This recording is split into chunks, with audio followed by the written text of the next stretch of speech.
Ini sifat dasar manusia seperti ini. Ini majel banget saya ketika dikasih materi ini. Ya Allah, ini buat saya juga nih. Sifatnya tergesa-gesa. Kita doa ingin segera dikabul. Kita minta apa ingin segera dikabul.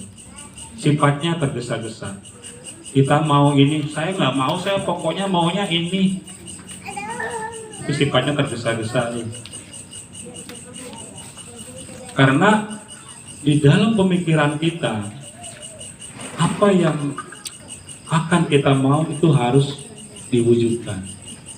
Padahal kan Sang Pencipta nggak seperti itu ya. Jadi hati-hati dengan bisikan, dengan suara dari dalam. Yang memang suara itu hanya bisa didengar oleh kita, oleh dirinya sendiri dan Sang Pencipta. Tidak bisa orang lain bisa mendengar.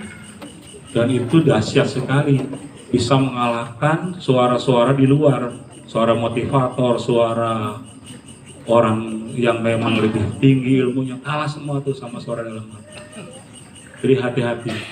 Jadi yang pertama pleasure, suara yang cenderung mendorong pada kesenangan. Yang kedua itu suara yang cenderung mendengki, membenci atau ingin menjatuhkan karakter orang lain.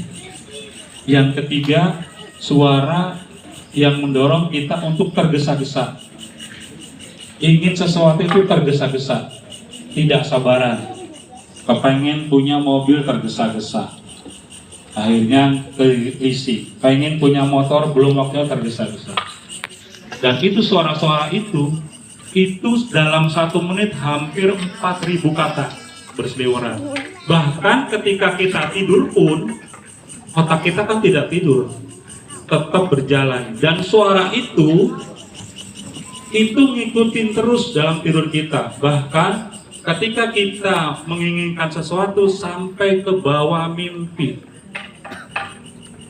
Betul nggak, Wi? Sampai terbawa mimpi.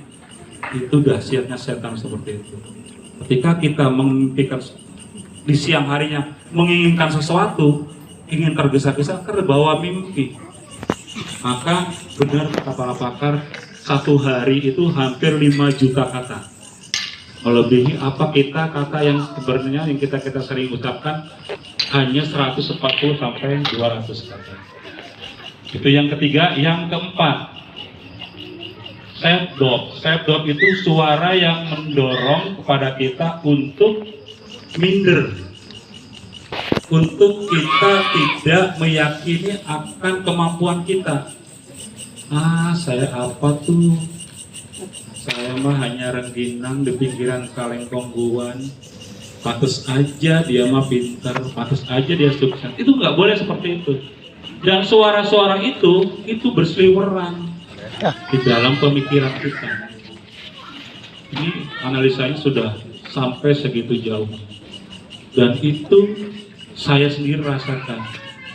Ketika kita berhadapan dengan orang, itu setannya itu lu mah nggak bisa apa-apa, dia mah pantas begitu juga.